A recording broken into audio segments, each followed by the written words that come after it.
Good morning. Morning. My name is I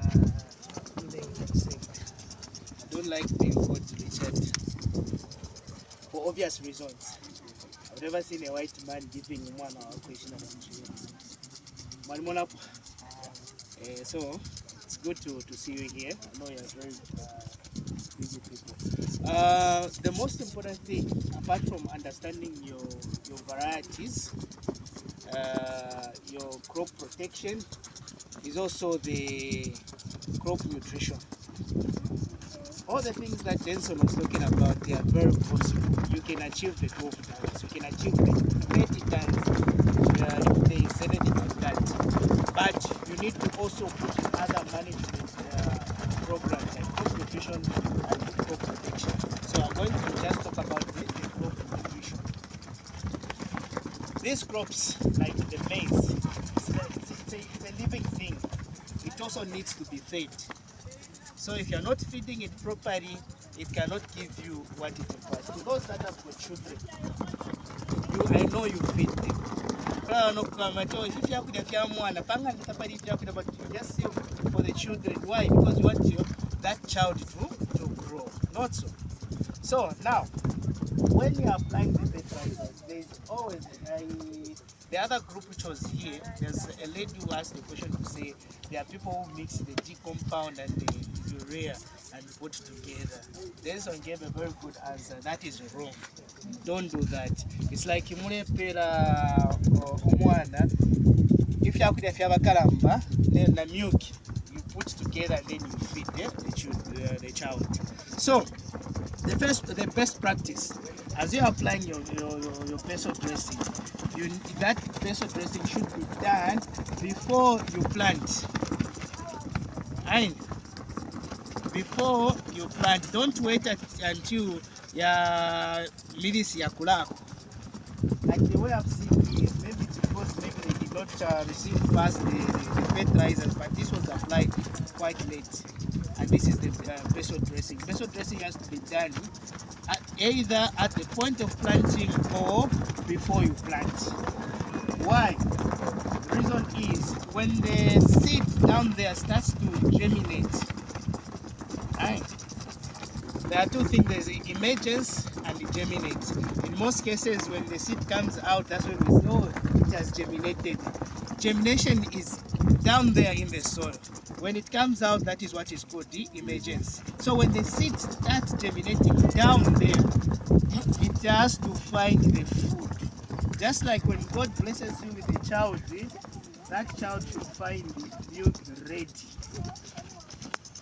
Right?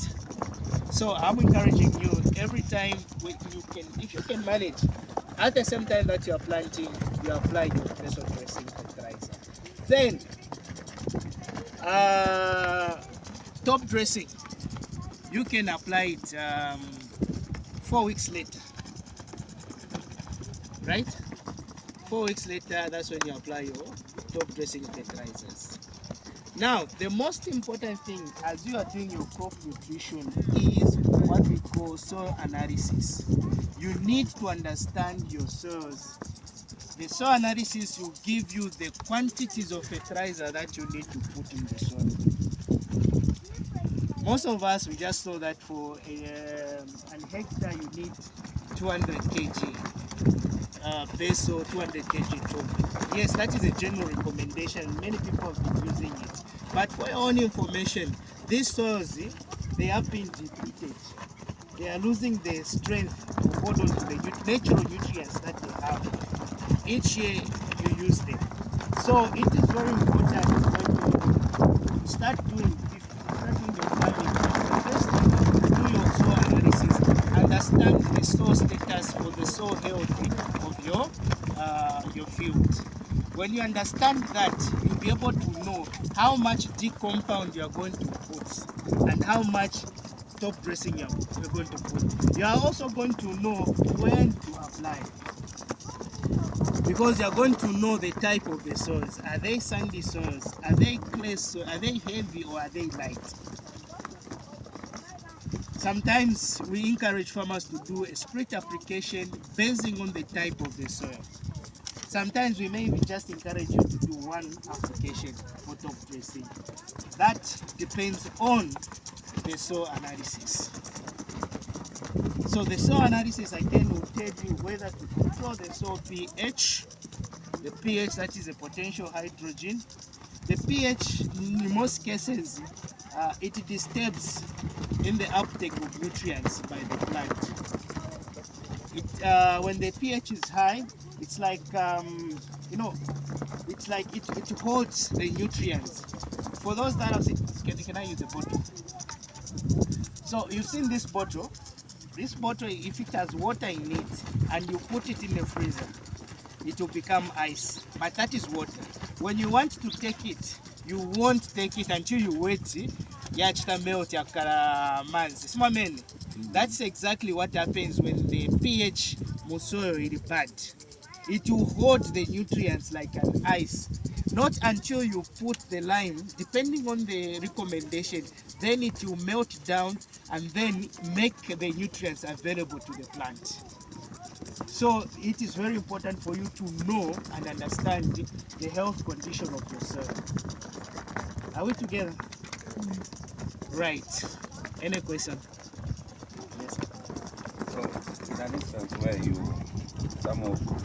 can't afford to bring a specialist to come and check your soil, is it advisable, or are you saying we can just simply put lime so that the soil can become neutral, so that it can be understood to say, okay, now I don't have to worry about the acidity or whatever?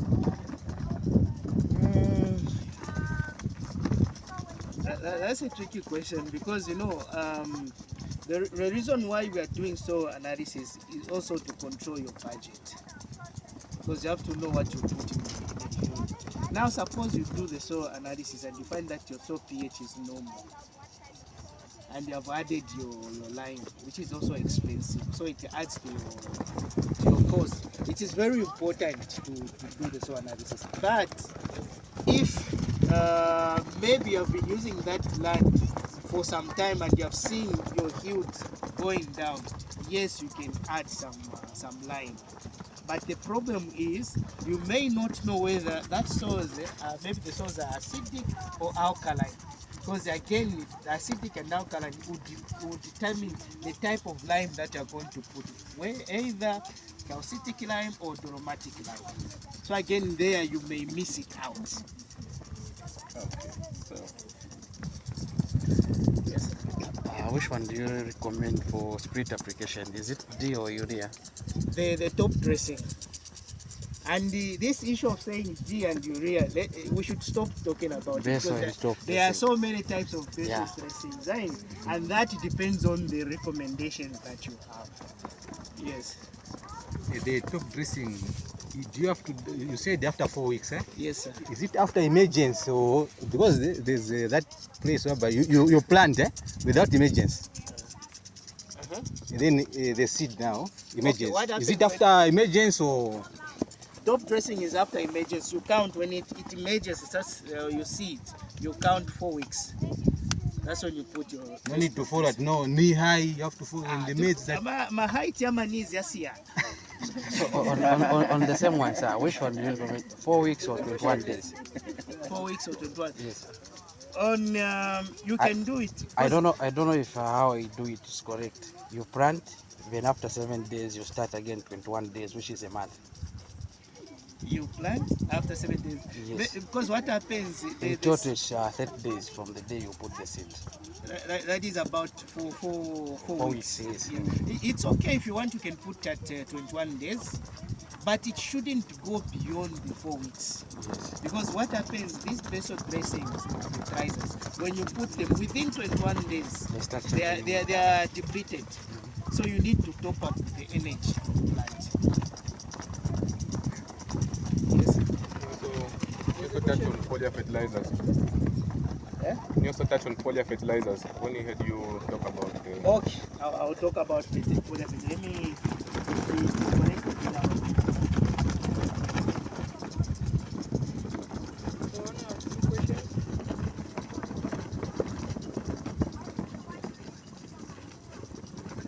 So the first question is there a specific type of soil which is good for maize to grow fast?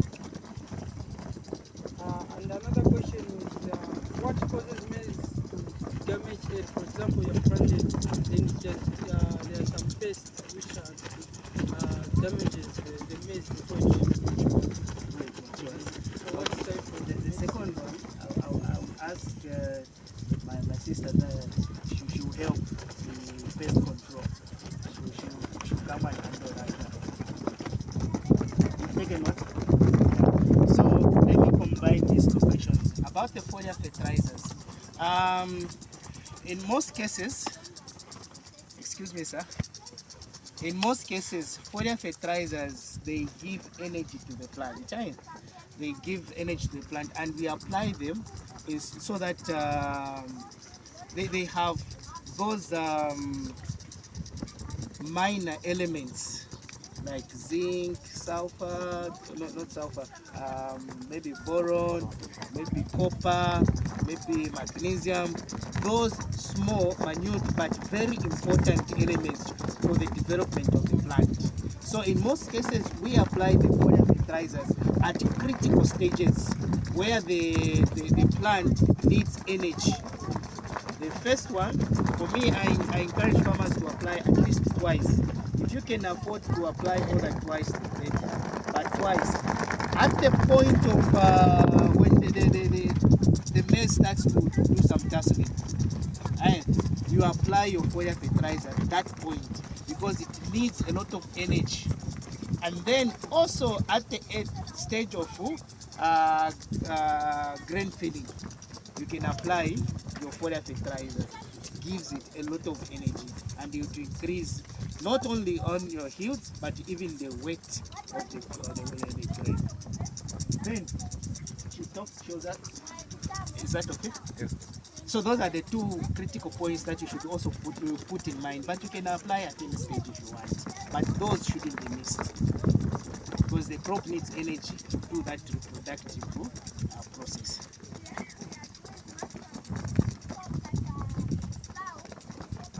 So about the specific soils, generally maize can grow in all the types of the soils, loamy soils, sandy soils, clay soils, but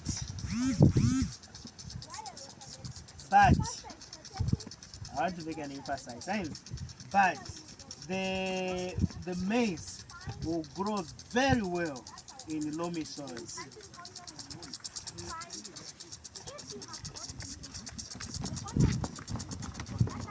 Reason, in clay soils,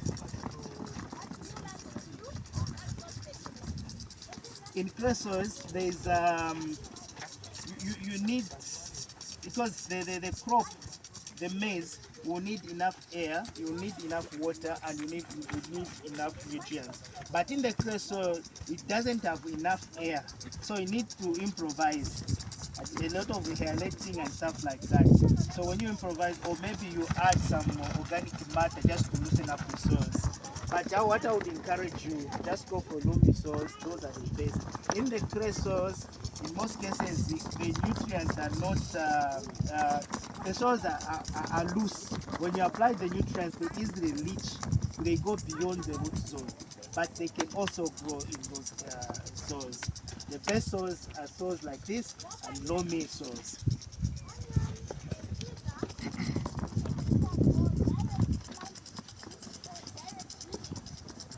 Any funso? Soil analysis. I think I came late, but I didn't see you tackling on the land preparation for maize.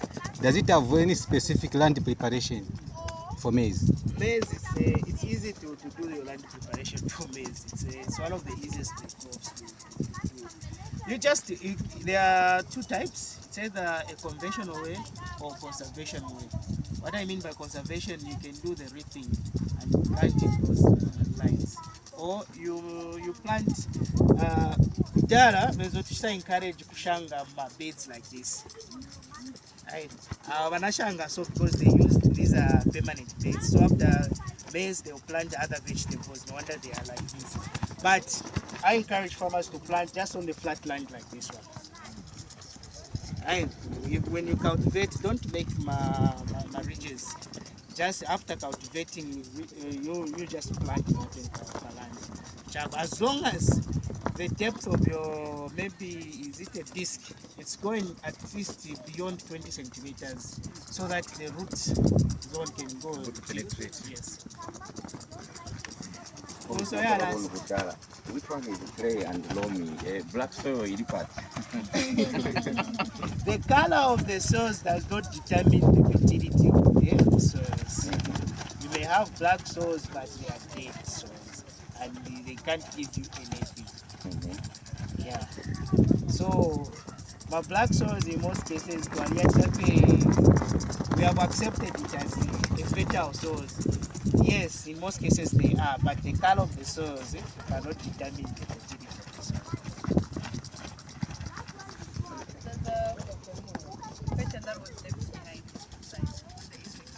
On the insects, yes. By insects.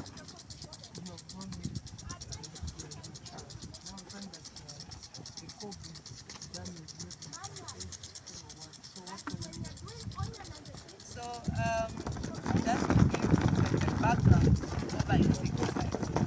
One thing that you should always know is insecticides are in two types. There are insecticides that are contact, okay? There are insecticides that are systemic. Has anyone of you ever wondered why there is that word at the end? Side, the CIDE. When you Google it, it means to kill. So, fungicide, kill fungi. Insecticide, kill insects. So, suicide, I have to figure that one out. But you kill yourself. But insecticides are insecticides. So there's a contact insecticide and it's systemic. The contact one only kills the pests that identify at the point at which you spray. So I'll give a practical example that I did in Maslow.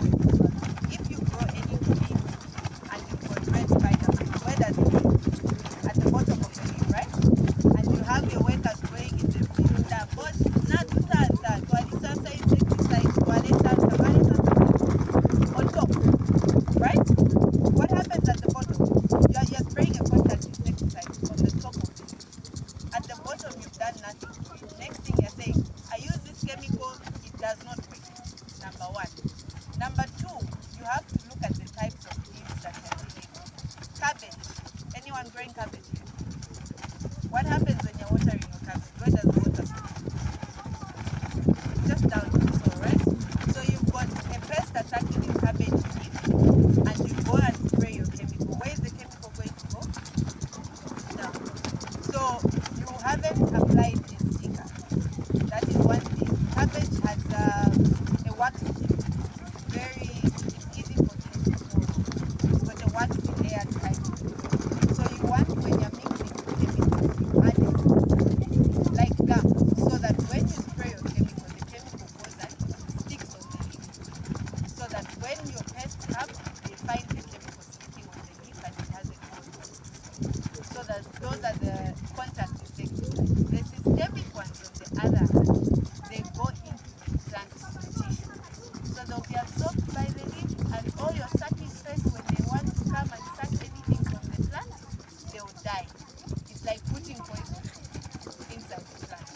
And you always have to note the PHI, the pre-harvest interval. How long do you wait before you start getting that vegetable, that eat it? Most of the chemicals you have, the PHI written just underneath where you have the application.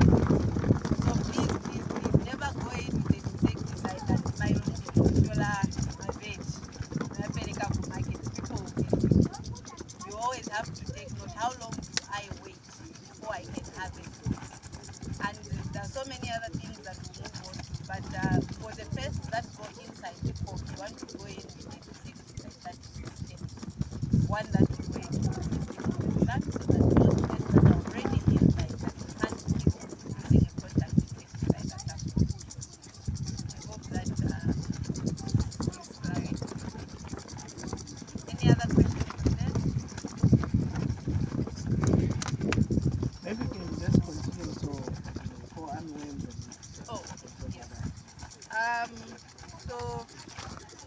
armyworms, unfortunately, I don't know if I can say they've come to stay. We have to find a way to adapt and deal with the current situation. She can come on the middle. You can come here. Okay. I hope I'm audible enough. I'm audible enough? Just now you're Okay. audible. Okay. So the 4 armyworms, it's something that we can't run away.